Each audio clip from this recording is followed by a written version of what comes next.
ಅಂಜಲಿ ನಿಂಬಾಳ್ಕರ್ ಅಲ್ಲ, ಅವರು ಏನು ಹೇಳ್ತಾ ಇದ್ದಾರೆ ಅಂತ ಹೇಳಿದ್ರೆ, ಕಾಗೇರಿ ವಿಶ್ವೇಶ್ವರ ಹೆಗಡೆ ಅವ್ರ ಮೇಲೆ ಕೇಸ್ ಯಾಕಾಗಿಲ್ಲ ಪರೇಶ್ ಮೇಸ್ತಾನ ಸಾವಿನ ಸಂದರ್ಭದಲ್ಲಿ ಅನ್ನುವಂಥದ್ದನ್ನು. ಕೊಲೆ ಆಗಿರೋದು ಹೊನ್ನಾವರದಲ್ಲಿ. ಸನ್ಮಾನ್ಯ ವಿಶ್ವೇಶ್ವರ ಹೆಗಡೆ ಕಾಗೇರಿ ಅವರು ಇರೋದು ಸಿರ್ಸಿಯಲ್ಲಾಗಿತ್ತು. ಅವರು ಪೂರಕವಾಗಿ ನಮ್ಮ ಪಕ್ಷದ ಕಾರ್ಯಕರ್ತರಿಗೆ ಅನ್ಯಾಯ ಆಗಿದೆ. ಇಲ್ಲಿ ಆ ಅನ್ಯಾಯದ ವಿರುದ್ಧ ಅವರು ಅಲ್ಲಿ ಪ್ರತಿಭಟನೆಯನ್ನು ಮಾಡಿದ್ರು. ಅಷ್ಟು ಬಿಟ್ಟರೆ ಮತ್ತು ಬೇರೆ ಏನೂ ಮಾಡಿರಲಿಲ್ಲ. ಆದರೆ ಇಲ್ಲಿ ನಾವೆಲ್ಲ ಹೋರಾಟವನ್ನು ಮಾಡಿದ್ವಿ. ಈಗ ಸನ್ಮಾನ್ಯ ಕಾಗೇರಿ ಸರ್ ಹೇಳಿದ ಹಾಗೆ ಒಬ್ಬ ಐಜಿಯ ಜೀಪನ್ನೇ ಸುಡ್ತಾರೆ ಇಲ್ಲಿ ಅಂತ ಹೇಳಿದರೆ ಅವ್ರು ಎಷ್ಟು ದುರ್ಬಲ ಎಷ್ಟು ದುರ್ಬಲ ಐ ಜಿ ಅವರು ಅನ್ನುವಂಥದ್ದನ್ನು. ಅದ್ರ ಜೊತೆಗೆ ಅಂಜಲಿ ಅವರು ಏನು ಹೇಳ್ತಾರೆ ಅಂದರೆ, ಕಾಗೇರಿ ಅವರ ಮೇಲೆ ಯಾಕೆ ಹಾಕಿಲ್ಲ, ಬರೀ ಕಾರ್ಯಕರ್ತರ ಮೇಲೆ ಮಾತ್ರ ಹಾಕಿದ್ರು ಅನ್ನುವಂಥದ್ದನ್ನು. ಕುಮಟಾದಲ್ಲಿ ನನ್ನ ಮೇಲೂ ಕೇಸ್ ಹಾಕಿದ್ರು. ಆ ಸಂದರ್ಭದಲ್ಲಿ ನೀವು ಹೇಳ್ಬೋದು ನೀವು ಕಾರ್ಯಕರ್ತರಾಗಿದ್ರಿ ಅನ್ನೋದು.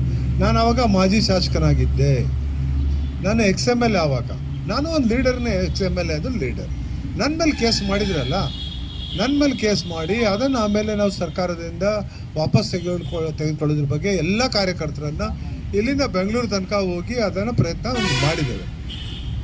ಬರೀ ಸುಮ್ಮನೆ ಏನಾದರೂ ಮಾತಾಡ್ಲಿಕ್ಕೆ ಬರ್ತದೆ ಅಂತ ಹೇಳಿ ಅಭ್ಯರ್ಥಿ ಆದಂಥವ್ರು ಮಾತಾಡಬಾರ್ದು ಅನ್ನುವಂಥದ್ದು.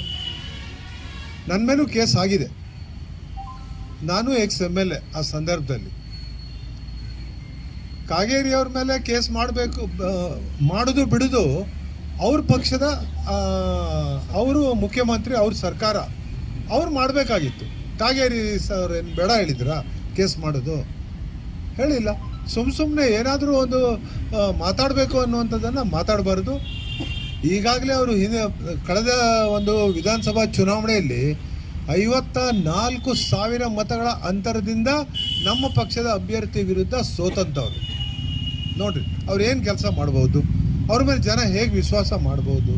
54,000 ಮತಗಳ ಅಂತರದಿಂದ.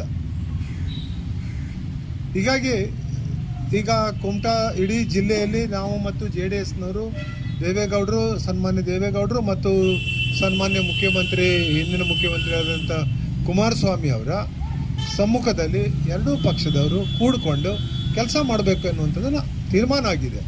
ಆ ತೀರ್ಮಾನದ ಪ್ರಕಾರ ಈಗೇನೋ ಸ್ವಲ್ಪ ವ್ಯತ್ಯಾಸಗಳು ನಮ್ಮ ಕಾರ್ಯಕರ್ತರಲ್ಲಿ ಇರ್ಬೋದು.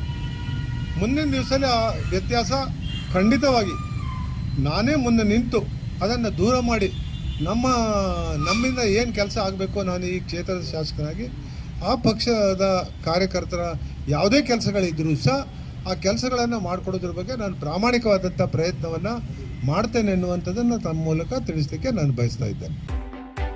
ಸುದ್ದಿ ಹಾಗೂ ಕುತೂಹಲಕಾರಿ ಮಾಹಿತಿಗಾಗಿ ಕೂಜಳ್ಳಿ ಟೈಮ್ಸ್ ಚಾನೆಲ್ಗೆ ಸಬ್ಸ್ಕ್ರೈಬ್ ಆಗಿ, ಪಕ್ಕದಲ್ಲಿರುವ ಬೆಲ್ ಐಕಾನ್ ಅನ್ನು ಪ್ರೆಸ್ ಮಾಡಿ.